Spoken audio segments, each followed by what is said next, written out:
Egg waffles, milk custard, and pineapple buns are traditional street foods. But recently, a fusion of these treats have taken the internet by storm. Many line up just to get a bite. Near Potager Street, the smell of milk custard and egg waffles will bring you to the Captain's. In May, the Captain's opened their second branch at Central, sharing their love for two local specialties from Guangzhou and Hong Kong. So we're here at the Captain's newest branch in Central. How do you feel about bringing the double-layered milk custard egg waffles here? We're quite excited to bring our egg waffles over here on the Hong Kong Island side. And I know you guys started in HKeye. Yep. How was it received back there? I think it was an uphill battle in the beginning. I think when we first initially started till the last 8 or 9 months, I think a lot of the Hong Kong people have been quite proactive, and they've been quite helpful in spreading the news. Some people prefer it a bit crispier, some prefer it a bit softer. It's difficult to attune to all tastes, to be honest. You know, you're combining milk custard with egg waffles. Yeah. What is your understanding of these two classic snacks? So, I think we have roots in Shinduk, and then basically I'm actually from Canada. I love egg waffles. My son loves egg waffles. So during one of our trips, our family trips, we actually went to Shinduk. When we had the double milk layer custard in Shinduk, people were lining up for it. And basically we did what Asians do, and we lined up for it. And then it turned out to be so delicious. So it was my husband's idea, as well as mine, to basically combine the two. So it was sort of a mix of two different local favorites. Are you 100% for this innovative, creative side to food? Yes, I am. And if I'm not, my husband is. So he'll constantly trying new amendments to food. It's what he loves to do. Mm-hmm. Are there other flavors that you guys are looking to reinvent with the egg waffles? I think we're in the midst of perfecting our recipe for the milk, the Thai milk one. So I think we've been trying it out in Kai Tak. So once it's ready, we'll probably start rolling it out on the Central side as well. What makes the Captain's different from other shops who are trying to innovate the egg waffles? I think everyone has the right to innovate, to be honest, and we definitely respect that. I think our key purpose is to bring affordable dessert snacks to the family. It's sort of like kids can enjoy it, adults can enjoy it. So I think this is basically what we're aiming to do. And of course, they'll keep coming back for that milk custard egg waffles. What do you find rewarding in this journey of trying to innovate a traditional snack? I think when the customer has their first bite, you can see the reaction right away. And we have seen some really big reactions like, wow, it's so yummy. And for us, that's quite warming. And another thing is that a lot of customers, when they leave, they'll be like, oh, I definitely recommend it to my friends and family. Or they'll be like, oh, can I have another one on the go? So I think it's subtle things like this that make us quite happy and rewarding. You might have had a pineapple bun as a pastry and an egg waffle as a snack. But what if you can get the best of both worlds at Chicken Egg Boy?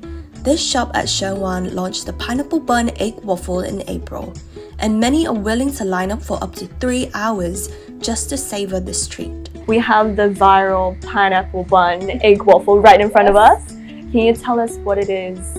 How is it made? So the pineapple bun egg waffle combines two of Hong Kong's most iconic snacks into one. As you can see, each individual bubble is topped with a mini pineapple bun crust, resulting in this hybrid snack that evokes a sense of nostalgia yet feels fresh. Brushing the waffle with egg wash and molding the cookie crust by hand, making a pineapple bun egg waffle is not easy. There are actually quite a lot of challenges and 3 main steps, I'd say, that we have to quality check to make sure that each one comes out looking like this one here. So the first step is making the waffle base, the regular egg waffle. For original flavors or any of our other flavors, we have to obviously cook it till it's 100% done. But in this case, we would actually prepare it till it's maybe about 80%, so slightly undercooked, because otherwise, after going in the oven, it would become overcooked and you don't get this nice golden brown color. The second step, that's the most obvious challenge, I'd say, is placing the pineapple bun crust on each individual bubble, because they all have to be approximately the same height, the same thickness, and the same shape. And then the third step, that's people might expect this to be really simple, but it's actually not, is watching the oven. You don't just set a timer for 5 minutes and expect it to come out looking golden brown evenly every single time. And how did this idea actually start? When did you start having this, idea of a fusion egg waffle?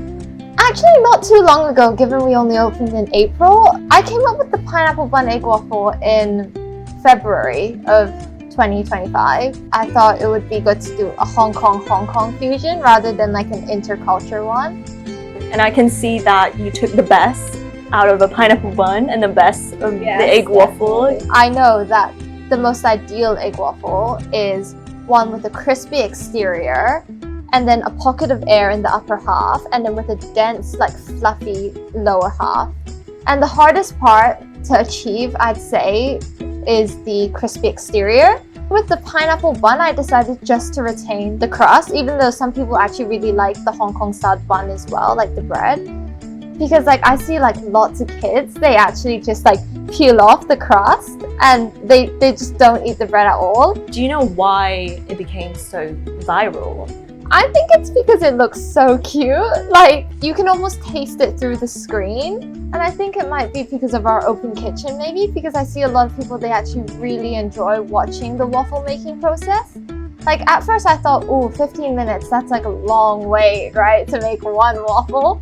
But then turns out people actually, they think of it as like a whole entire experience, and they really like watching this extremely meticulous process of placing the topping on each individual bubble. Like I saw some people describe it as calming and soothing. How would you respond to people who are rather critical when it comes to innovating street foods? People have to try to differentiate themselves in whatever way possible. So like obviously the innovations are going to become more and more extreme. I suppose people might see that as kind of diluting the local culture rather. A lot of like snacks that, or like dishes that we think are fully local, they're actually fusion dishes, such as the pineapple bun in itself is actually considered a fusion snack because it combines both like Chinese and Western culinary techniques into one. It's got the traditional Chinese like bun with like the sweet topping, which has like a Western resemblance to it. Hong Kong being like a very international multicultural city, I really don't see why innovation and fusion should be a problem. Milk custard desserts and pineapple buns mark the beginning of 8 waffle fusions in the city.